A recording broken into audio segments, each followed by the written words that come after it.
Nagbigay ng kasiyahan at kilig sa mga tagahanga si Paolo Avellino nang mag-post siya ng isang nakakatuwang video sa Instagram noong ika-30 ng Abril taong 2025. Ang video ay tampok ang aktor at ang kapamilya star na si Kim Chiu na magkasamang nagbibisikleta at nagsasagawa ng mga workout bilang bahagi ng kanilang bagong ad para sa fast food chain na Chowking.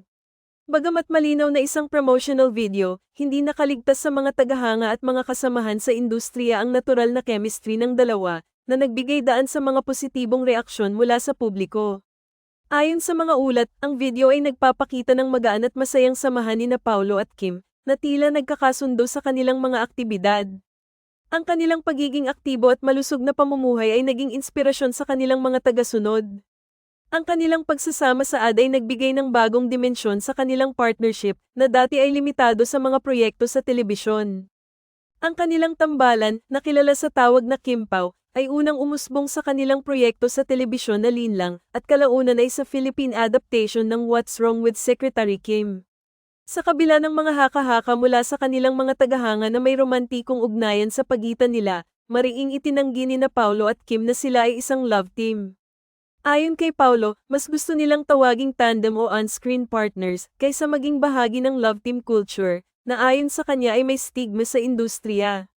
Si Kim naman ay sumang-ayon at idinagdag na mas mahalaga sa kanila ang kalidad ng kanilang trabaho at ang pagtangkilik ng kanilang mga tagahanga. Sa kabila ng kanilang mga pahayag, hindi may kakaila ang natural na koneksyon at magandang samahan ni Paolo at Kim sa kanilang mga proyekto.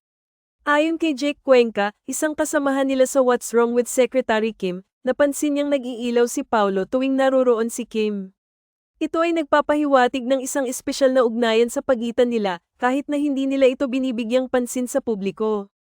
Bukod sa kanilang mga proyekto sa telebisyon, ipinakita ni Paolo at Kim ang kanilang shared passion for fitness.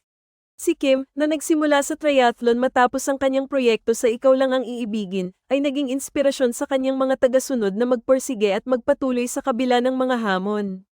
Samantalang si Paolo, na mahilig sa motor at road racing, ay nagsimula ring magbahagi ng kanyang mga karanasan sa social media. Ang kanilang aktibong pamumuhay ay nagbigay ng positibong impluwensya sa kanilang mga tagasunod, na nagbigay daan sa mas malalim na koneksyon sa kanilang mga fans.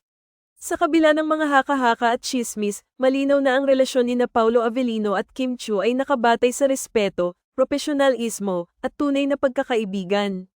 Ang kanilang mga proyekto, parehong sa telebisyon at sa kanilang personal na buhay, ay patunay ng kanilang dedikasyon sa kanilang craft at sa kanilang mga tagasunod.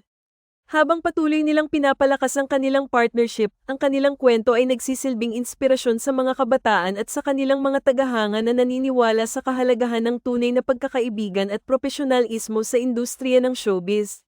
Ano ang sa inyo sa balitang ito?